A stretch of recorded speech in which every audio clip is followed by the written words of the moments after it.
Hi, so here is your long-awaited conflict lecture. I'm sorry it has taken me so long to get it recorded for you and up, but I did decide I wanted to do one just for you, so it's special.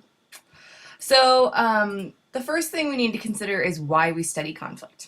And we study conflict for a lot of reasons. The first is to avoid violence. When we understand how conflict works, we can avoid getting into altercations with others, and or our altercations can be more productive. So conflict is also really confusing and really trying. It can really weigh on you. And so understanding how it works and the choices that we make when we're in a conflict can help you sort of work through some of those feelings.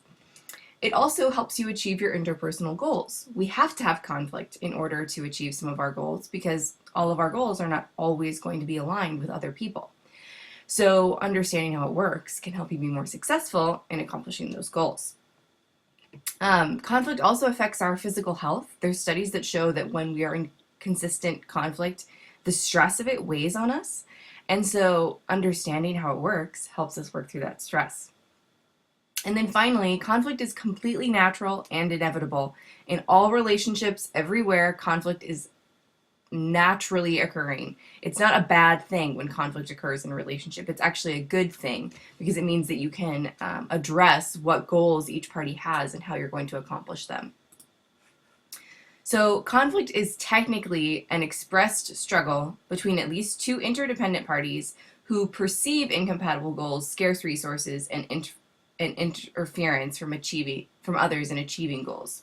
So there's three important things there. The first is that conflict is an expressed struggle, which means that if you do not express how you are feeling about the conflict or about a problem, then you're not really having a conflict. You have to actually acknowledge that there's a problem, right? And it can be through passive-aggressive ways or direct ways, but it has to be expressed in some form or fashion. The two people involved have to be interdependent, which means that the things that they need from each other rely on the other person's feelings. So, for example, you can't have a conflict with someone that you don't interact with, right? There has to be some kind of back and forth between you. And then finally, a lot of times conflict is about perceived incompatible goals. That doesn't mean that the goals are actually incompatible. We just perceive them to be incompatible. They might actually be perfectly aligned, but because of the way we're looking at them, they appear to be very, very different. So there are lots of different styles of conflict. And the styles of conflict have to do with goals, essentially. So on this axis, we have concern for achieving others' goals and concern for achieving your own goals. So the 5 different styles of conflict sort of revolve around that. The withdrawing and avoiding style has very low concern for achieving their own goals and low concern for achieving others' goals. The accommodating style has high concern for achieving others' goals, but very low concern for achieving their own. The competing style has very high concern for achieving their own goals and no concern for achieving the other party's goals. The collaborating style has high concern for achieving their own goals and high concern for achieving another party's goals. And compromising is moderate concern for your own goals and moderate concern for the others. So we're going to take a look at how all of these manifest and also consider characters on Friday Night Lights who use these different styles. So the first style is competing, and Tyra is absolutely someone who uses this style. She has high concern for accomplishing her own goals and pretty low concern for others accomplishing their goals. And the advantages of this style is that you can accomplish your instrumental goal above all others because you are pursuing that goal almost solely. And then it allows for very rapid decision making. If you don't have to consider the other party's goals, you just are considering your own, you can decide to pursue them. The disadvantages, of course, are that it can really hurt your relational and self-presentation goals because we tend to see people who are competing as people who are selfish. And when you are when you're using a competing style, you can really hurt the other person because you're not really considering what they need out of the conflict. It also leads to really quick conflict escalation because you know what you want, and so you're going to pursue it to the end. And others may avoid you and may avoid having conflict with you, which might cause a lack of discussion of problems that might exist in the relationship. The next style is essentially the opposite, which is the avoiding withdrawing style.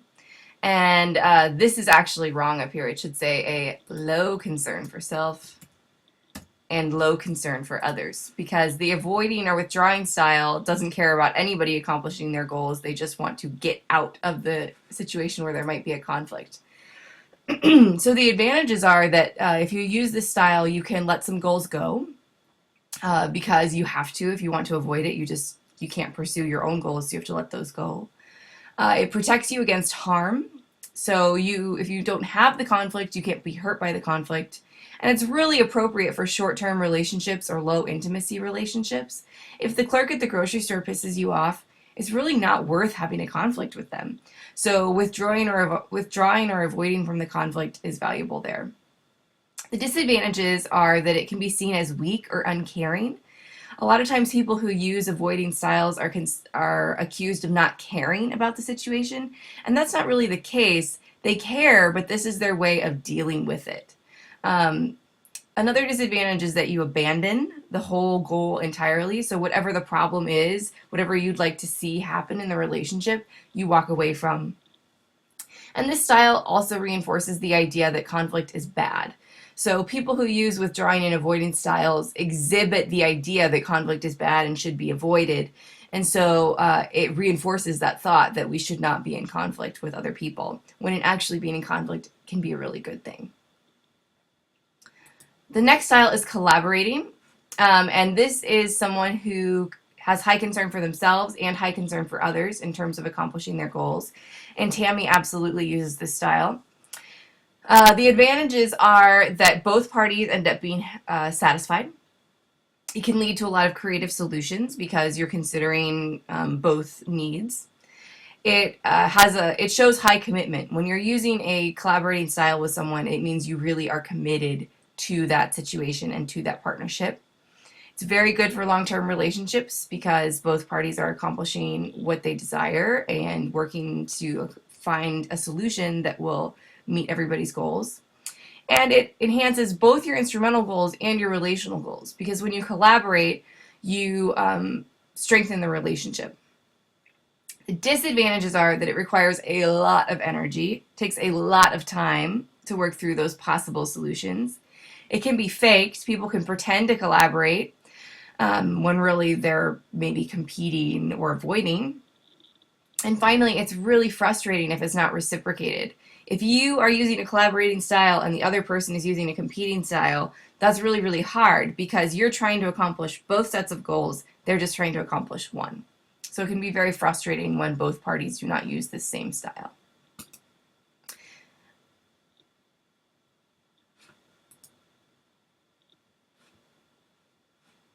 So I had to make a quick change there because this said avoiding, but it's actually accommodating. So Matt Saracen is an accommodator because he is very concerned with making sure other people are happy, but not so concerned with accomplishing his own goals. So he'll often acquiesce in a conflict to the goals of the other party. So the advantages of this is that you seem very reasonable because you are always happy to accommodate the other person's needs. It avoids harms to self because you are meeting the needs of the other party and not raising any tension. And it also improves relationships, especially with superiors. Superiors love it when you're accommodating. And so they see you as being really competent if you accommodate with them because you're not creating problems within a power structure. The disadvantages is that it can communicate a lack of power because you never stand up for your own goals. It tends to ignore relational goals because a lot of times you need to have conflict in order to escalate a relationship. And so if you want to escalate the relationship, but you're constantly accommodating the other person, it can be hard to do that. And then finally, you sacrifice your instrumental goals using this style because whatever your personal instrumental goals are gets sacrificed to meet the needs of the other party. The last style is compromising. And so we see Coach Taylor do this. And this is a moderate concern for others and moderate concern for self. And usually we see this as a quid pro quo kind of style where you say, okay, I'll do this if you do that. So you give something up and they give something up and then you've compromised. Or you give, they give, you compromise. So the advantages of this are both parties accomplish some goals. And that's good because then you can be content that everyone is getting something. It's very efficient, right? You can very quickly say, I'll give this, you give this, boom, done. It seems very reasonable, and it tends to maintain relational goals. The disadvantages are that even though it's easy, it can be counterproductive because people will harbor resentment that they were not able to actually have the conflict or accomplish multiple goals. Or it could just lead to another conflict about the same thing later that might require further compromising. The other disadvantage is that it does require sacrifice. You have to give something up, right? Or give on one issue so that the other person will give on another issue. And then it limits your creativity because you're saying, okay, we're just going to trade, right? That's how we'll solve this. But there might be other ways of addressing the issue. So the last thing I want to talk about is about attributions and conflict. So attributions have to do with how we assign meaning to someone's behavior, and we've talked a little bit about this before. And so anytime that we have a conflict, we make a choice about whether we're going to avoid the conflict or compete. This is regardless of your style. Obviously, if you're using an avoiding style, you're going to choose to avoid. And obviously, if you're using a competing style, you're going to choose to compete. But anytime we choose to avoid or compete, we tend to make internal attributions of the other party and more negative relational, we have more negative perceptions of the other party. We're more angry when we avoid or compete. When we choose to confront and cooperate, so we choose to address the conflict and work through the conflict cooperatively, remember high concern for both goals, we make more external attributions of the person's behavior and they tend to be more positive. So this matters because there's something called fundamental attribution error. And this is where we tend to over-attribute in conflict. And if we are over-attributing and we are over-attributing internal negative reasoning for the person's behavior, that's going to make us dissatisfied.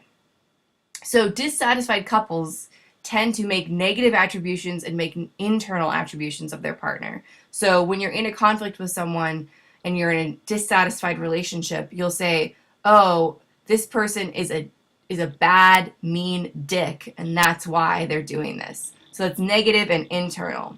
Satisfied couples tend to make more positive attributions and make external attributions, right? So, oh, they're just having a bad day. They had a bad day at work, right? So that's external. And the positive part is to say that they're a good person, but they had a bad day at work.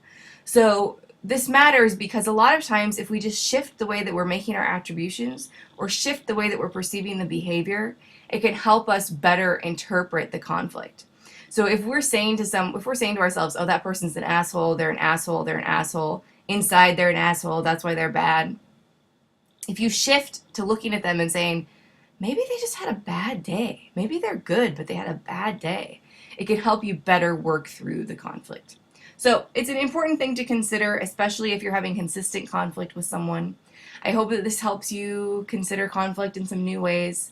Please let me know if you have any questions.